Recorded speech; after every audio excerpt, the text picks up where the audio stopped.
Pak.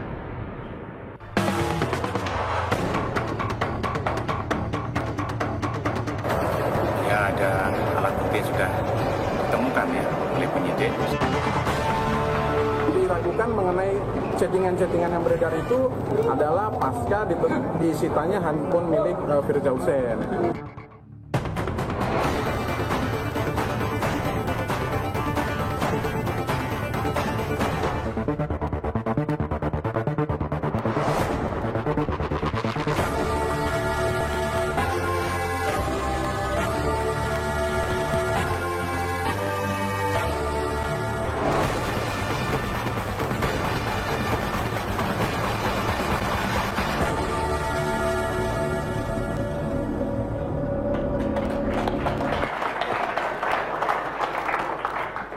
Pemirsa, kita lanjutkan diskusi kita.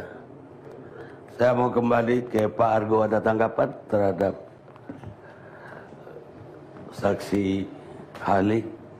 Ada tanggapan Pak Argo?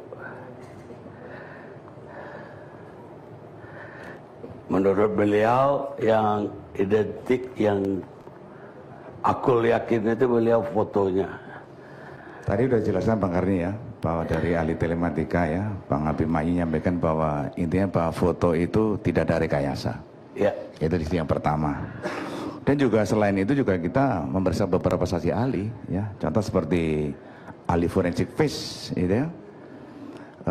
Itu juga ada bahwa foto tersebut asli wajah sesuai dengan data KTP, misalnya seperti itu. Udah kita lakukan pemeriksaan semuanya, di situ sudah identik. Dan juga seperti ahli digital forensik juga kita sudah mengetes ya bukti rekaman suara itu, ya bisa suara rekaman itu di situ. Semuanya sudah kita lakukan. Dan ini pun jadi sebagai nanti dasar sebagai penyidik nanti untuk menjadikan bahwa perkara ini untuk melengkapi nanti di sidang pengadilan. Demikian Bang Karni. Ya, itu ahli yang membenarkan bahwa suara itu identik, chatting itu identik, ahli apa namanya? Ada ahli digital forensik ya, itu digital forensik sudah menyatakan bahwa bukti rekaman suara ada persamaan dengan suara Eva, di situ ada semua sudah. Sudah kita lakukan pemeriksaan saksi ahli ini, dan ini bagian daripada kita mencari alat sama bukti. dengan Firza mungkin maksudnya. Ya betul. Ini sesuai dengan saksi ahli yang kita minta keterangan. Kan tadi katanya suaranya Emma itu hilang, jadi seolah-olah monolog. Kalau itu kan kita harus melihat apakah provider itu sama. Kan kita tidak mungkin misalnya dua orang itu kita mengetahui apa namanya dua-duanya ngomong. Otomatis kan misalnya providernya itu berbeda pun kita harus satu-satu di situ. Nanti satu-satu itu baru kita lihat. Jadi tidak mungkin kita mendengarkan dua-duanya ya di situ. Ya, untuk Habib Rizik tuduhannya kalau dari dialog kita tadi menyuruh Ya, itu beliau kan tadi mengatakan audio dan chatting beliau belum bisa meyakini.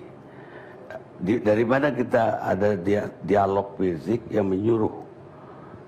Jadi yang pertama kita kan harus bisa menunjukkan dulu Bang Karni. Handphone sudah kita temukan, sudah kita lakukan pemeriksaan bahwa betul ya, dari ini saksi ahli menyatakan bahwa betul, kemudian ada chatting di situ. Nah, chatting itu pun setiap kegiatan ada fotonya. Setiap kegiatan ada fotonya. Itu pun kita buktikan itu di situ. Tadi telah saya sampaikan misalnya kegiatan chatting itu berbicara apa? Ada fotonya. Akan kita cek itu di situ. Misalnya kegiatannya di mana, kita cek di mana itu. Jadi kita ingin membuktikan bahwa chatting itu benar. Ya. Jadi dua handphone itu baik handphone Firza maupun handphonenya Habib sudah jadi barang bukti. Sudah ada di polisi. Sudah ada. Baik, sekarang ke Pak Egy Sujana. Balik dari Mekah kok bukan putih.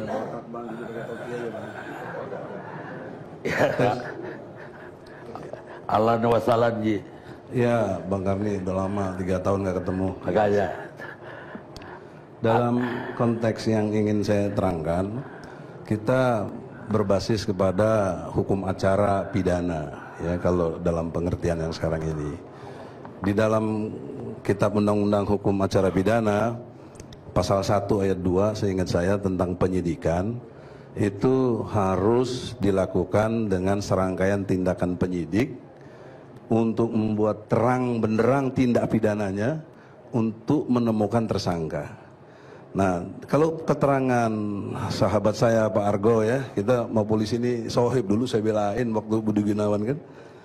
Karena polisi benar waktu itu lawan KPK saya bela. Nah sekarang saya bela Habib karena saya melihat Habib benar gitu. Ya jangan begitu-gitu jasa gitu dong. Iya. Itu jasa. Iya makanya. Itu jadi, ria namanya. Bukan, ini suatu fakta bahwa kita bersahabat gitu loh Pak. Oh gitu. Tapi sekarang berseberangan dalam pengertian ilmu hukum. Profesi gitu loh maksud saya begitu Pak Karni. Jangan dipelintir-pelintir lah. Ya. Jadi di dalam konteks yang ini Pak Argo ya, saya tidak melihat tadi pernyataan yang serius dulu, apakah chattingannya asli apa enggak? Itu dulu. Karena kalau foto tadi sudah. Tapi chattingannya itu loh. Karena chattingan itu bisa dimainkan tadi. Chattingannya mungkin asli, tapi orangnya belum tentu. Namanya Habib Rizik dengan Firza. Itu tadi ahli mengatakan gitu, Abah tadi. Jadi saya ingin kejelasan dulu Pak Karni. Kalau tidak berani polisi menyatakan ini asli, maka bagaimana kita mau melakukan penyidikan lebih jauh? Kalau dinyatakan asli, maka harus membuktikan bagaimana mendapatkan chatting ini. Karena teknologi WhatsApp beda dengan SMS, dengan telepon yang sifatnya umum kita tahu. Dia punya kategori tersendiri dan saya punya ahli Pak Karni yang saya bawa sekarang supaya jelas kalau mau pendekatan ahli tentang IT di bidang Photoshop ada, di bidang elektroniknya ada.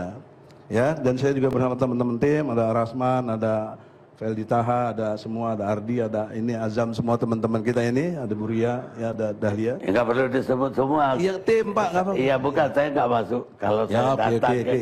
ke kantor Jamu Oke, tim boleh pembela dikenalin ulama. semua. Jadi dalam pengertian itu, saya fokus dulu, chattingan itu kalau didalilkan bahwa itu asli, maka yang mendalilkan harus membuktikan. Nah, logika terbaliknya, menurut tinjauan kita bersama tim ahli, chattingan itu palsu. Nah, kita mendalilkannya dengan teori dari sisi IT, makanya yang ahli saya bawa, tapi nggak dikasih kesempatan ya gimana? Saya mau menjelaskan. Mestinya Pak Karni kasih kesempatan dong. Ada yang kita kasih kesempatan. Oh iya deh nanti ini. Hermansa. Nah terus yang kedua, dari sisi saksi-saksi. Saksi itu menurut ketentuan hukum acara pidana juga, yaitu harus melihat, mendengar, mengetahui, mengalami ya. Jadi ada interaksi panca indera dengan peristiwa hukum itu. Baru disebut saksi. Saksi ahli, ini saksi ahli. Saksi ahli itu pendapat. Ya, memang pendapat. Iya. Nah itu pun bisa kita bantah, fotonya pun ada bahwa fotonya itu editan, tadi diakui. Walaupun tidak rekayasa, tapi editan. Ya. Kalau sudah editan nggak bisa lagi jadi barang bukti. Karena barang bukti yang didapat dengan cara melawan hukum, itu batal demi hukum, nggak bisa. Bakal ditolak di pengadilan juga. Nah jadi saya lebih fokus dulu, ya. Itu yang harus digarisbawahi. Tolong Pak Polisi, Pak Argo yang terhormat ya, bagaimana chattingan ini? Karena kami melihat itu palsu, itu rekayasa, itu dibuat. Karena lebih jauhnya lagi, tadi Abah sudah jelaskan, tidak mungkin disadap, tidak mungkin bisa disadap. Dan kalaupun itu hasil sadap, tidak boleh. Ingat kasus Papa minta saham, nggak ada melalui putusan Mahkamah Konstitusi nomor 20 tahun 2016. Nah jadi kalau dalam konteks kita mau diteruskan sampai ke pengadilan, mau ngapain ke pengadilan? Orang datanya aja nggak benar. Nah, ada satu lagi yang perlu ditegaskan di sini dari sisi peraturan Kapolri nomor 14 tahun 2012, pasal 69 ya sampai 71. Itu menjelaskan tentang tahapan yang disebut gelar perkara. Ada gelar perkara awal, ada gelar perkara pertengahan, ada gelar perkara akhir. Nah pertanyaannya, gelar perkara buat kita mana untuk persoalan ini? Nah ada satu lagi di pasal 71 ayat 1, gelar perkara khusus. Kenapa harus khusus? Ada dua hal penting penjelasannya. Satu, adanya komplain dari penasihat hukum atau kita lawyernya atau keluarga korban. Boleh. Harus dilakukan gelar perkara khusus. Dan juga ada rekomendasi tertulis dari Presiden. Garis miring Mendagri, garis miring Gubernur. Jadi nggak ada istilah intervensi kalau Presiden mau memerintahkan. Ini kewenangannya karena dimungkinkan dari segi hukum yang mengatakan tentang adanya rekomendasi tertulis Presiden. Nah, kita meminta kalau benar seperti ini yang diadakan, mengapa tidak ada gelar perkara khusus paling tidak seperti ini? Karena ini saya udah kena komplain sekarang sebagai lawyer, ya, yang dimungkinkan oleh Perkap, peraturan Kapolri, bahkan diterjemahkan lagi oleh peraturan Kabareskrim nomor 4, ya, peraturan Kabareskrim nomor 4 tahun 2014 pasal 19. Itu kalau konteksnya kasus-kasus yang menimbulkan perhatian publik yang besar dan menimbulkan satu busa kamtipmas yang berbahaya, maka perlu dilakukan gelar perkara khusus ini. Jadi baik Perkap, Kapolrinya maupun Kabareskrimnya sudah punya aturan untuk itu. Nah, pertanyaan seriusnya, kok belum dilaksanakan ini tapi sudah dinyatakan tersangka? Saya menyatakan secara ilmu hukum yang saya mengerti ini, jangankan tersangka, jadi saksi aja nggak pantas Habib Rizik itu. Kenapa? Tidak ada interaksi panca inderanya mengalami peristiwa itu. Dia tidak melihat, tidak mendengar, tidak mengetahui. Ujuk-ujuk cek Sundama ada aja kasusnya dia tuh. Dari mana? Seperti Pak Karni bilang, tiba-tiba masuk di grup aja. Jadi hal yang seperti ini yang harus dibuktikan. Nah, selanjutnya lagi, kalau konteksnya saya melihat cara pihak kepolisian ansih kepada undang-undang pornografi saja dulu gitu loh, yang dikaitkan dengan pasal 4 dan pasal 6 tentang membuat dan kemudian menyuruh dan lain sebagainya. Menurut saya hukum itu kekuatannya di logika, harus kuat, kausalitas itu harus kuat. Nggak mungkin kalau cuma undang-undang pornografi saja ya, nggak bisa dipidana. Kenapa? Karena tadi sudah diakui yang sifatnya private, kita moto sendiri lagi mandi kayak apa urusannya kita simpan, bukan pornografi, itu tidak bisa dipidana. Lalu apa masalahnya sekarang? Masalahnya karena harus dikaitkan dengan undang-undang IT, terutama pasal 27 ayat 1. Di situ jelas ada yang mentransmisi, ada yang mendistribusikan, ada yang membuat untuk bisa diakses. Nah, persoalan dalam konteks hukum IT ini, yang mengupload inilah, yang men-share inilah, yang harusnya ditersangkakan atau diperiksa setidak-tidaknya. Tapi pertanyaannya, kok nggak ada? Kok anonimus? Anonimus itu yang tidak punya identitas. Kalau tidak punya identitas, bagaimana menjadi subjek hukum? Kalau tidak menjadi subjek hukum, tidak pantas dijadikan sebagai alat bukti. Apa ini? Ya, jadi janganlah kita ini mengkriminalisasi. Makanya ini kita katakan mengkriminalisasi, mengada-ada, orang yang nggak ada jadi ada. Nah, untuk itu dengan hormat ya kepada Pak Argo sebagai pihak kepolisian di sini, saya minta dengan sangat, ya, kenapa kita ini, maksud saya Habib Rizik sebagai klien saya, ya, kok diperlakukan tidak adil gitu loh, Bang Ardi. Kalau dibandingkan dengan Basuki Cahayapurnama. Saya kira kita nggak perlu begini, Bang Karni, melebar keluar perkara ini. Bang Karni beri saya kebebasan sebagaimana Bang Karni kasih kebebasan tapi semua. Dia tetap dalam perkara ini. Enggak, perkaranya ini kaitannya dengan gelar perkara. Waktu Ahok ada gelar perkara. Gelar perkara kan ada orangnya. Ini orangnya lagi di Saudi. Begini, itu teknis. Saya bisa datangkan Habib Rizik. Sekarang pun bisa saya telepon. Beb, Bang Beb. Suruh dulu baru tutup gelar bagaimana gelar perkaranya, Pak? Kok Ahok sangat istimewa? Padahal pasal 27. Jangan bandingkan dengan perkara lain, maksud saya. Kita bicara ini aja. Saya membandingkan peristiwa hukum. Ini peristiwa hukum, Bang. Iya, tapi tidak sebanding, tidak sebagus. Tidak boleh orang diperlakukan berbeda dalam pandangan hukum dan pemerintahan. Tidak boleh. Baik. Karena itu saya berharap dalam konteks ini saya sudah tulis juga kepada Presiden dan Presiden sudah terima, ini tanda terimanya. Saya protes keras karena saya sudah tulis surat ke Kapolri, belum ada tanggapan. Tanggal 29 saya tulis surat ke Kapolri. Hari ini saya tulis surat kepada Presiden sebagai Panglima tertinggi TNI Polri untuk segera melakukan gelar perkara khusus ini. Baik. Kalau tidak bisa juga SP3 sajalah. Malu nanti ini, pasti kalah di pengadilan kalau Ya. sampai pengadilan. Ya presiden nggak Ya. bisa SP3. Oleh karena itu kita berharap kalau tidak mau ada hal-hal yang seperti Habib bilang, Habib yang bilang sendiri bukan saya. Dia tidak mau pulang untuk mencegah pertumpahan darah. Jangan Baik, sampai ada baik, konflik. baik. Gitu, Sekarang Bang Ali. saya ke- Bang Ari, belum selesai. Kasihlah saya. Mereka tadi nggak ada yang potong-potong, Bang Ari. kalau mereka- Kenapa giliran saya dipotong terus? Mereka itu siapa? 2 orang. Saya mau kasih Pak Hermansyah Ya. yang dukung Anda. Belum selesai, kasihlah ke sebelah. Ya nanti tambah kalau ada. Oke, oke.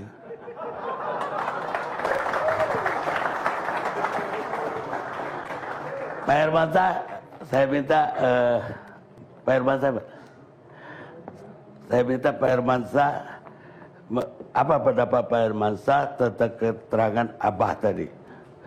Pendapat atau berbeda? Assalamualaikum warahmatullahi wabarakatuh. Pada prinsipnya saya sama dalam kasus pendapat mengenai fake itu, chats itu adalah bukan fake chat, jadi asli.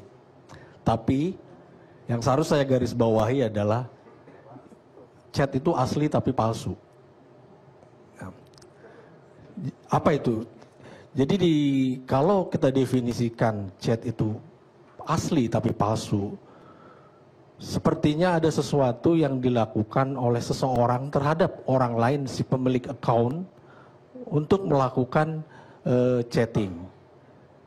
Jadi di dalam nanti ini saya bawakan beberapa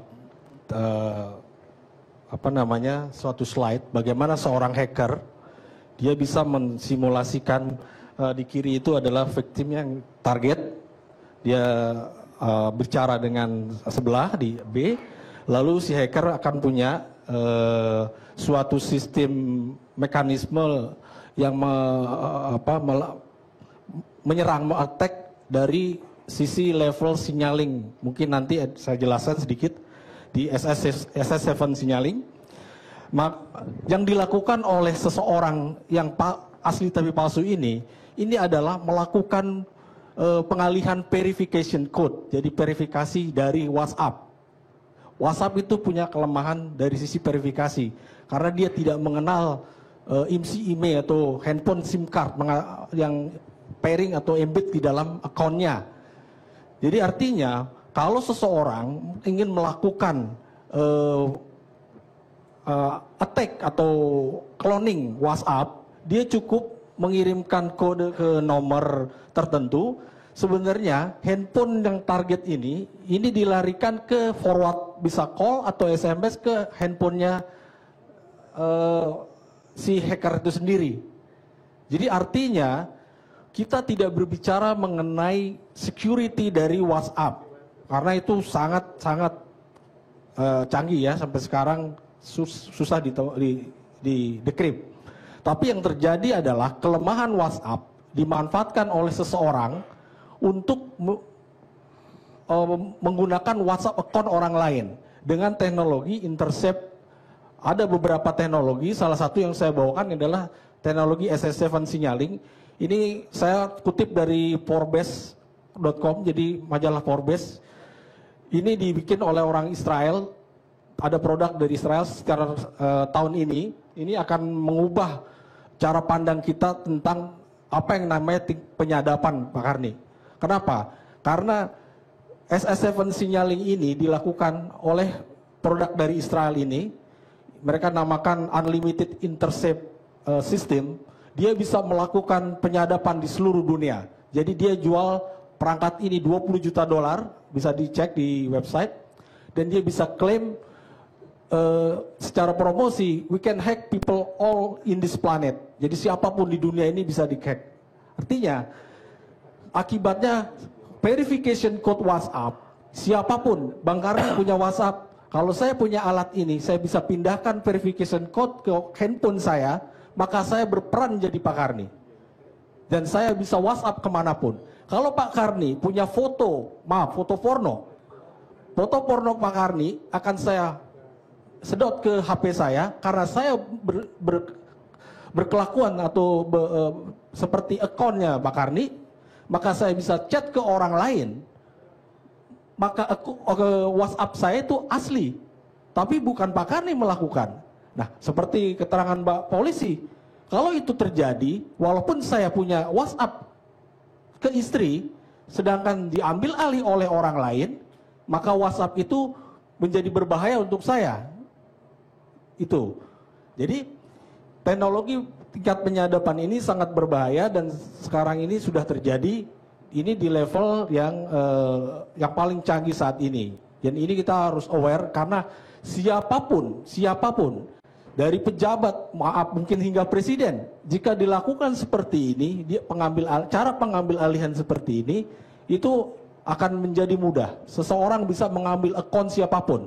Dan kalau misalnya Habib Rizik dengan kasus seperti ini dipidanakan, ini akan banyak orang bisa seperti Habib Rizik dipidanakan karena adanya teknologi seperti ini. Bagaimana teknologi itu bisa mengambil akun WhatsApp orang lain. Satu lagi Bang Karni, WhatsApp tidak mengenal apa yang namanya SIM card. WhatsApp tidak mengenal adanya handphone. Saya kalau punya laptop cukup pakai laptop, kita juga bisa kan menginstal WhatsApp di laptop itu. Yang paling penting apa? Verifikasi dari kode dari WhatsApp. Nah, kalau verifikasi WhatsApp itu di hack atau di intercept, itu akan menjadi berbahaya. Nah, kalau tadi saya bicara Pak. Intinya Pak, Anda mau mengatakan bahwa ini di intercept? Iya. Nah, kalau chattingnya. Jadi di intercept kode dari chatting. Iya. Kodenya. Akibatnya chattingnya ini pindah ke seseorang. Orang lain yang melakukan chatting. Anda juga jadi saksi di BAP? Belum sih Pak. Oh belum. Tapi Anda nanti akan jadi saksi dari pihak tersangka. Ya insya Allah, tapi belum tahu. Nanti mungkin. Nah, satu lagi Pak. Tergantung Bapak itu. Satu lagi Pak Karni. Jadi pastikan itu palsu apa? Asli tapi palsu menurut saya. Kalau pertanyaan selanjutnya, kenapa saya bilang semua orang bisa melakukan? Tadi saya bilang ini ada produk, saya kebetulan lagi sejak 2012 menyelidiki yang disebut intercept alat atau IMSI catcher atau stingray ini. Ini alat ini bisa dengan mudah didapatkan dengan harga di bawah $10.000. Bayangkan kalau saya udah punya alat ini, saya bisa mengintercept satu ruangan ini, saya bisa ambil dan saya bisa seenaknya ambil alih. Itu akan sangat berbahaya dan bisa dilaporkan ke orang lain. Udah terjawab ya. Ada itu lebih dari polisi kalau nyuruh orang.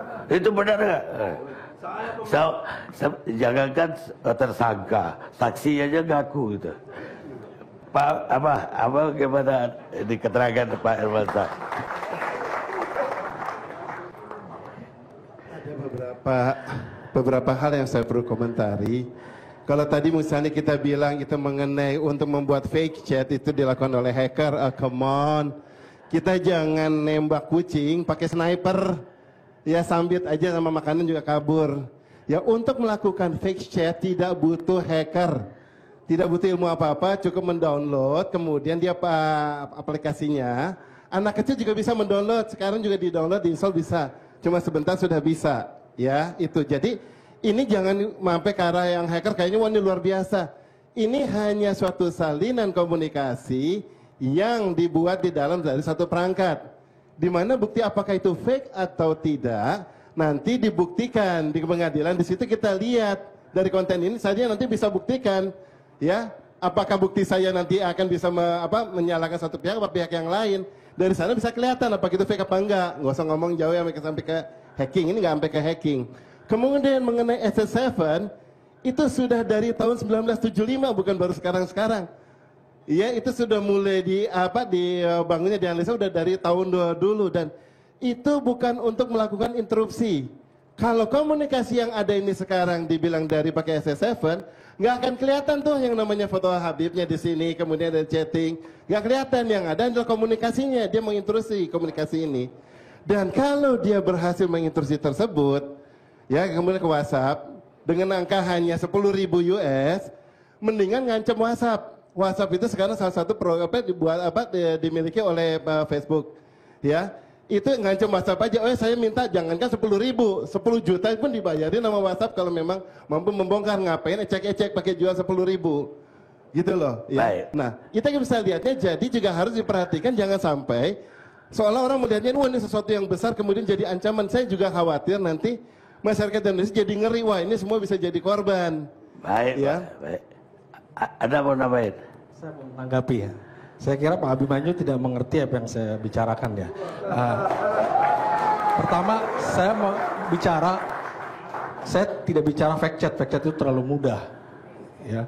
Yang kedua, saya berbicara mengenai bagaimana seseorang mengambil kode verifikasi dari WhatsApp orang lain. Apa teknik yang dilakukan? Itu salah satunya ada IMSI catcher yang dilakukan adalah suatu buah handphone, dia akan masuk ke BTS lain, satu BTS fake. Nah di BTS fake inilah nanti dia akan mengirimkan atau dikirimkan SMS. Jadi ada device. Nah yang dilakukan, yang dimaksud saya tadi itu adalah verification code-nya, bukan dari WhatsApp-nya. Jadi kalau Pak Abimanyu punya WhatsApp, saya punya IMSI catcher atau dengan SS7 interrupts ini, saya bisa alihkan forward call atau SMS handphone Pak Abimanyu ke handphone saya. Nah, verification code SMS bukan WhatsApp. SMS bukan WhatsApp. Bukan. Pak Abimanyu salah mengerti. SMS verification code WhatsApp itu pakai SMS dan pakai call. Gimana sih, Pak? Bukan SMS-nya. Kalau Pak Abimanyu install WhatsApp, kan verification code dikirimkan berupa SMS. Buktikan. Saya kira dua-dua kita udah dengar. Enggak, saya mau tutup dulu. Pemirsa, yang satu bilang, yang satu lagi tidak ngerti. Yang ini bilang, sebenarnya saya dua-duanya saya nggak ngerti. Mudah-mudahan pemirsa ngerti. Kita lihat sejenak.